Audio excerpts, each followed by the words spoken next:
All right, whoa. We got plenty of spark now, buddy. Hey guys, it's 6:45 in the morning. We are almost in Mount Airy, North Carolina. Heading to pick up a barn find. My buddy Jeremiah bought his grandfather's car, and we're gonna go dig it out of a barn, see if we can get it running and drive it up on a trailer. So we're about 6 or 7 hours from home. Hopefully we can get this thing done because it's looking kind of bad out here today. Hopefully we can get this thing rolling, maybe running, possibly driving onto the trailer and get it back to Georgia where we can work on it. It's a pretty rough night. We drove from Georgia. It's about 6.5 hours. Started raining. All the hotels are booked. Ended up sleeping in the truck in a Love's parking lot. And now we're just about to my buddy's grandfather's house, and we're gonna pull up, get out, look at the car in the barn. I see a car in a barn right in front of us. It's in over here too. All right, so this is a 67 Chevy Bel Air.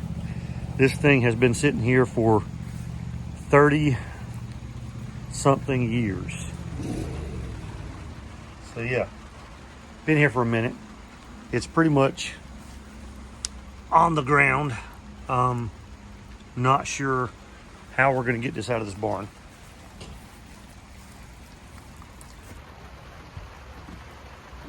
So the first thing we're gonna do is try to get some air in the tires. And this thing is dusty, but we're gonna try to get some air in the tires. I've got a winch with me. Of course, it's raining. This is going uphill. I'm not sure if we can get this out of here. We'd like to get it running, drive it onto the trailer.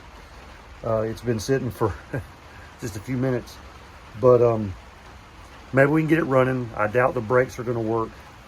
Hopefully the drums aren't rusted in place and it'll roll without us having to drag it, because with the ground being wet, the winch might, I don't know if it'll drag the truck backwards or what, but we're gonna try. All right, turn it on. All right, we got some air in this side. The tire moved a little bit. It's definitely round now, but it's still sunk down in the dirt. So this is gonna be a challenge. While he's putting air in that side, let's pop the hood, see if we get stung by anything.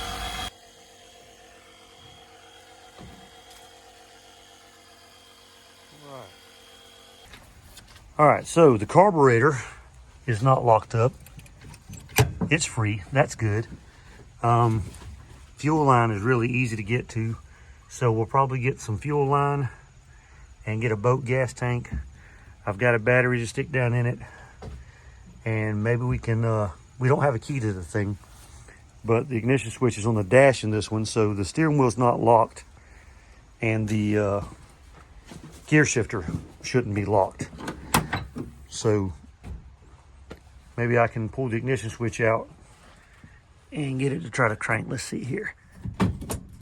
Yeah, we're good there and good there. So it's a little musty smelling, little rat poop smelling, but it'll be all right. How do you open these things? There it goes. Nope. Yeah, radiator's dry. The radiator shot, you can see all the corrosion from the front. All this over here. Yeah, it was already leaking. I think it looks like it's in pretty original condition, which is cool. All right, so I'm trying to get this ignition switch off, pushed out so I can bypass it. It's kind of dark in here. Get that light, thank you. There we go. I probably don't want to see, probably the less I can see in here, the better off I am.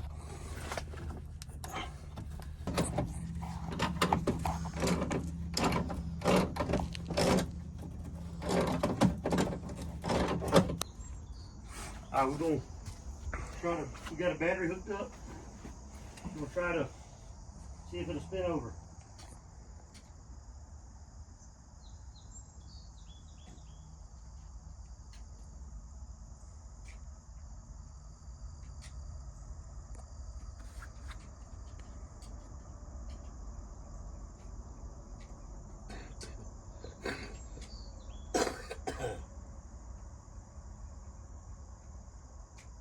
Now I can't get the switch to work.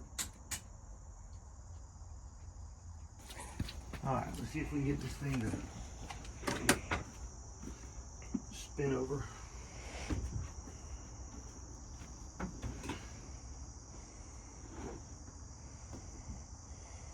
Ready? Ready.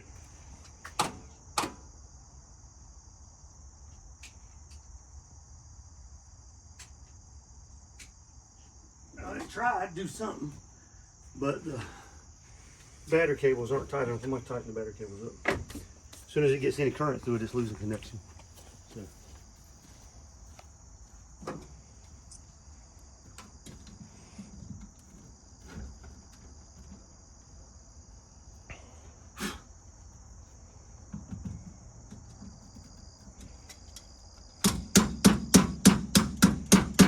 You're supposed to hit on the battery terminal, you know that?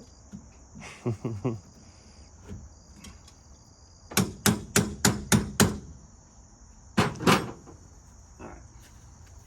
I got proof you did it. Yeah, well.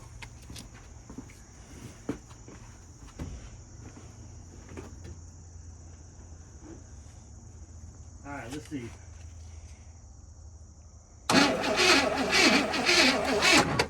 Alright. There you go. We might go get this thing to run. Okay, so we put a battery in this thing. I brought one from home, took the old battery out, put this one in it. I got the ignition switch out of the dash and was able to get it to turn with a screwdriver, and it spun over, which was crazy because this thing's been sitting here since 1991. His grandfather told us the transmission was slipping, which is why we're not trying to drive this home. It needed to be rebuilt, so we know it doesn't have a good transmission in it. But we want to see if we can get it fired up. So we went and got some starting fluid, a boat gas tank, some fuel hose, wash spray, and a few other things, and we're going to see if we can get this thing to crank up. Okay, I'm not even going to check for fire.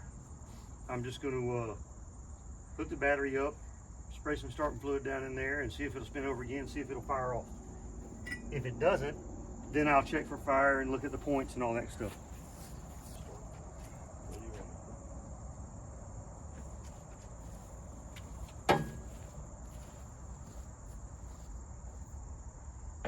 Screwdriver should still be in there. Turn it. No, not yet. I'm just saying screwdriver still should, or is it up in my box right there? All right. Come out here. Yeah, solid that door shuts. That's nice. It does shut like a new one. All right, let's see if we can. Just a little bit.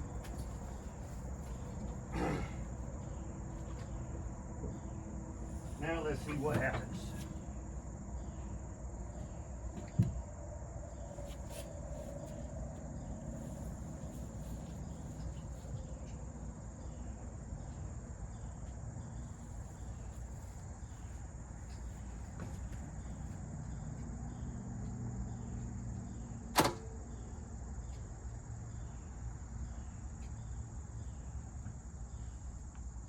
Nothing happened. Battery cables aren't staying on.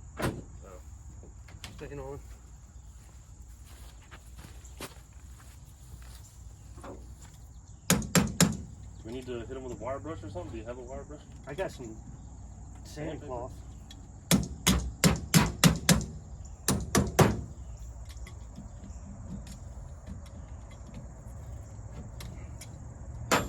That ought to be good enough. Put some more start fluid.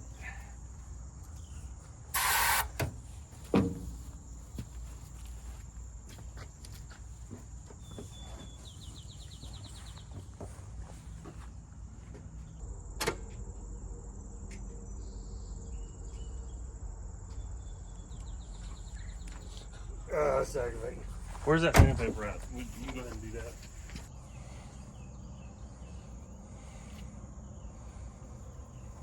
At some point on this car, the negative cable ended up red and the positive cable ended up black. So that was a little bit confusing for a minute.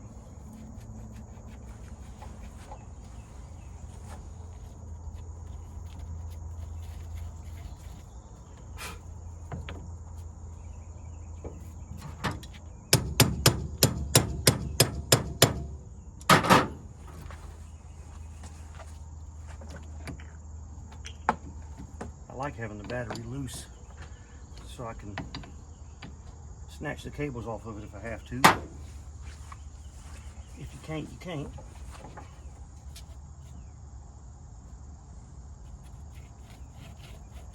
Yeah, it's this positive cable that was not making good contact. Okay. All right, let's try this again.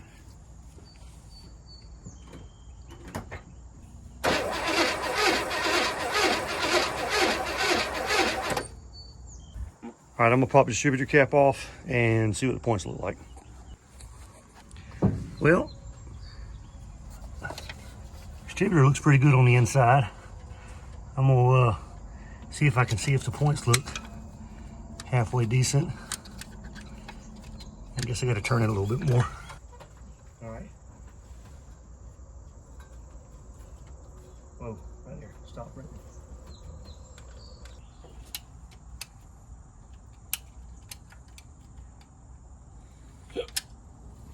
Yeah, the points are kind of shitty looking. I'm gonna put this sandpaper on.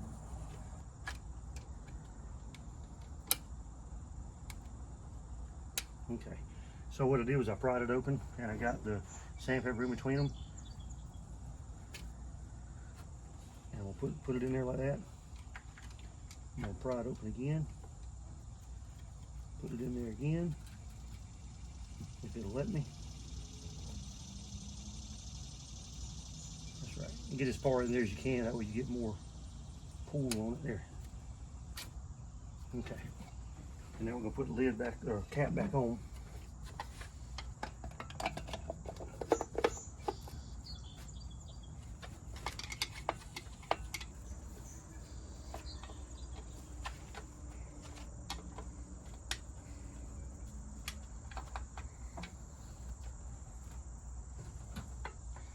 And I don't know if that coil's any good or not, but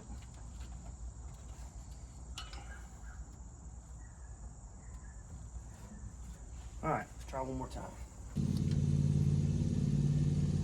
All right, spin it over. All right, turn it all the way off.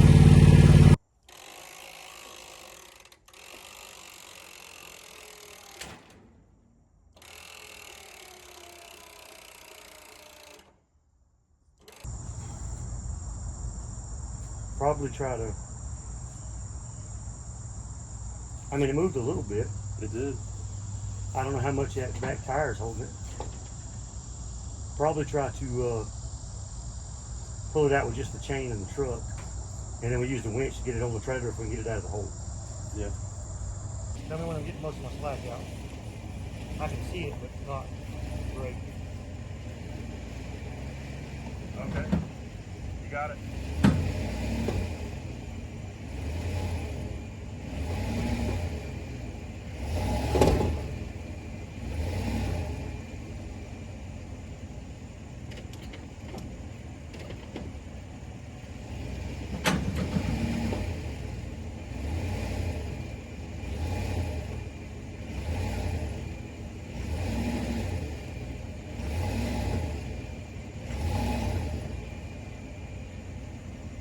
Try putting it on the other corner. Yeah. Try tucking it that way. Yeah, pop this, see if you put it on the other corner.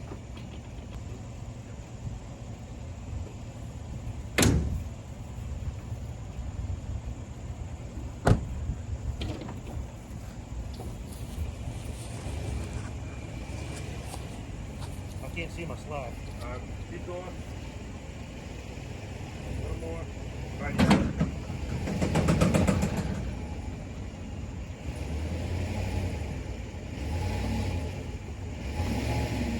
It's moving. There you go. All right. See if you can turn the wheel to the left a little bit. Right there.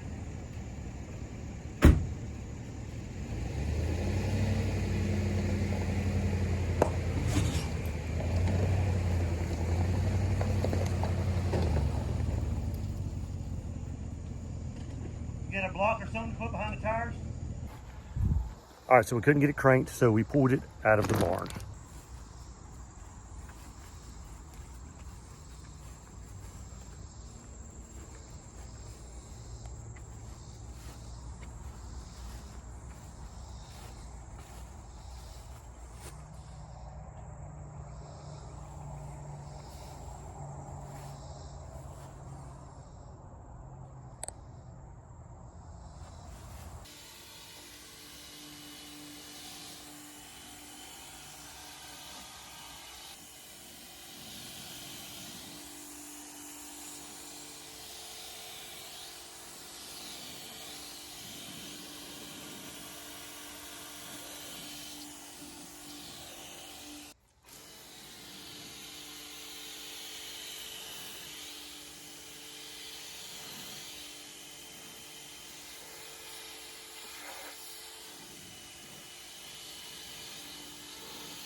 All right, so it's pouring down rain now.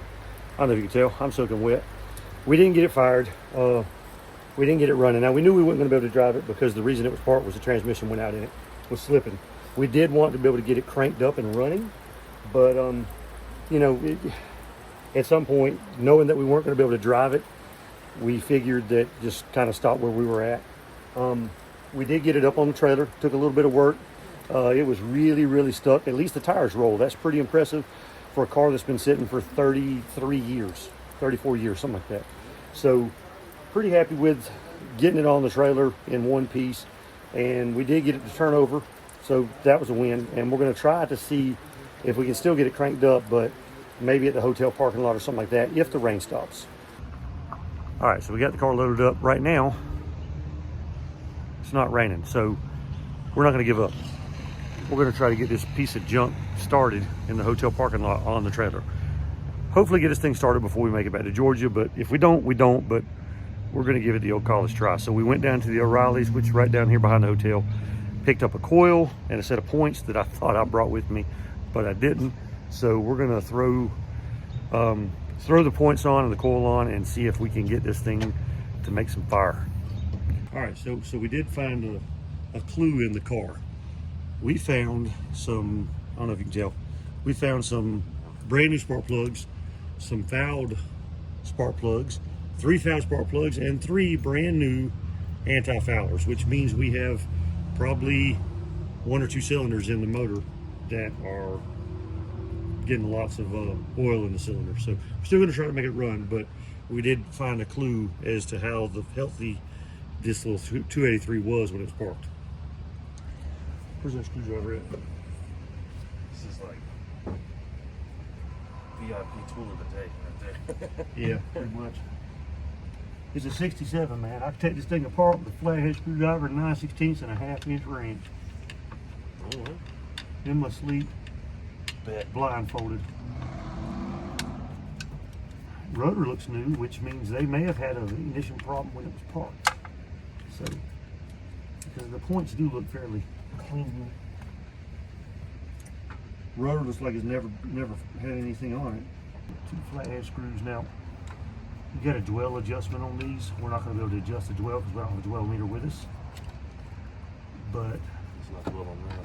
yeah, let's not dwell on the negatives.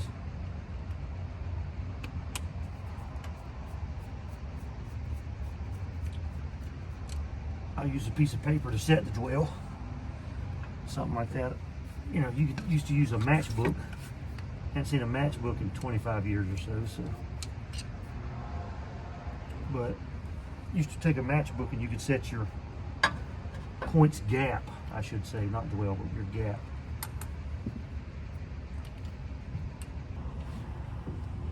Oh, come on, really? Cheap ass set of points. The old points just had the wires, just had a little spring clamp in there instead of a screw. See the difference? So these are a higher quality set of points than this crap.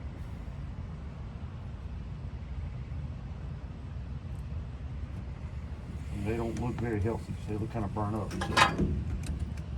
Alright, the cool thing is the distributor was stopped right on one of the lobes. So I've got the points open at the moment, so I can actually set the point gap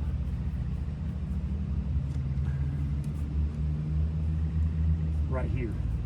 Because the lobe, so there's lobes on the distributor shaft, that a little cam that pops the points open as it spins, and I get to set the point gap right there. So it's actually pretty close to eyeballing it, but we'll see. There you go. All right, so I tore one of the box the points came in. Piece of cardboard paper off one of the spark plug boxes, something like that. Does a pretty good job of checking the points. And that's too loose, so we're going to adjust the points just a little bit. There we go. All right. Finally got that set. That sucked. All right.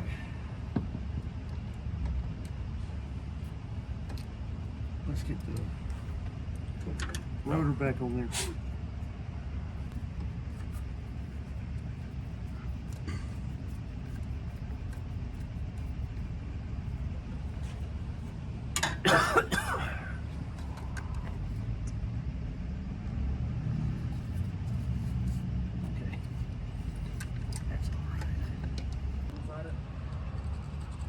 Yeah, we don't want to know if the horn works. Or look, he gets stuck, we get kicked out of the hotel.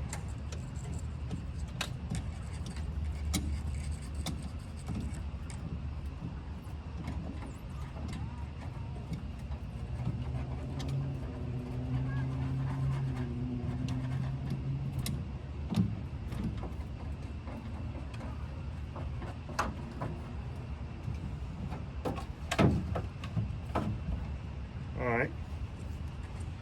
See if it'll spin.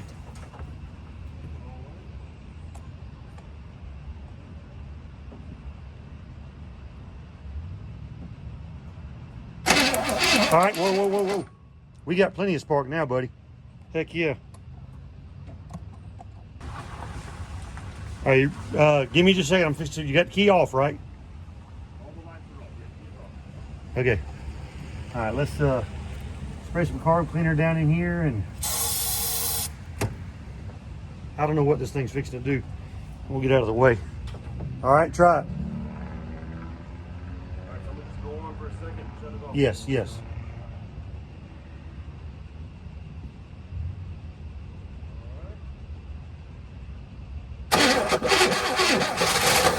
Hey, tried to fire up. All right, turn the key off.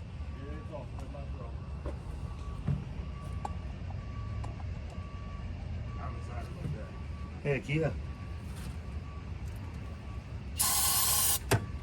All right, try it again.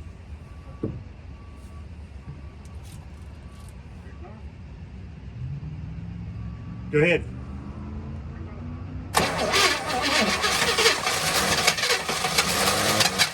All right, whoa.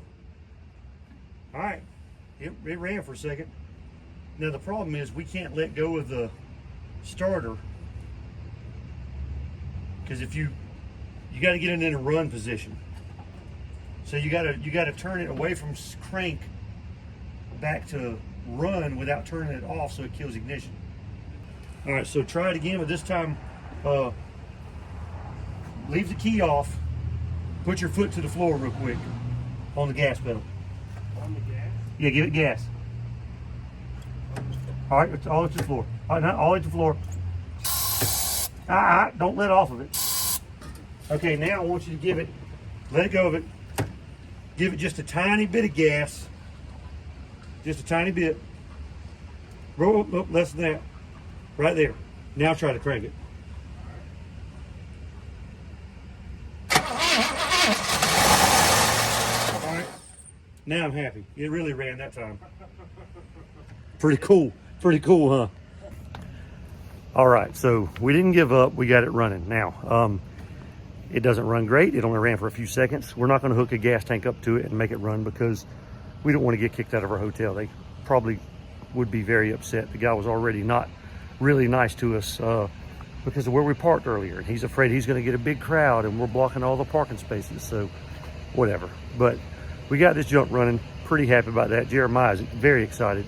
This was his great-grandfather's car and his grandfather's car. It's been parked since 1991, and he got it from his grandfather a few months ago. We was planning on coming up here trying to drive it home, but then his grandfather said the reason it was parked was because the transmission had started slipping real bad in it, and it needed to be rebuilt, and that was in 1991. So we knew that we couldn't drive it home, but we wanted to at least come up here and get it back to Georgia so we can start working on it for him, get the car running and driving so he can enjoy it with his kids. And we figured we'd at least get it running, and we did. So hopefully you guys will see more of this car on the channel very soon. I've got to make some room before I can get this thing to the house and do any more work on it, but we are going to rebuild the engine, get this thing running, get it as nice as we can for him to drive around in. So we'll see you next video.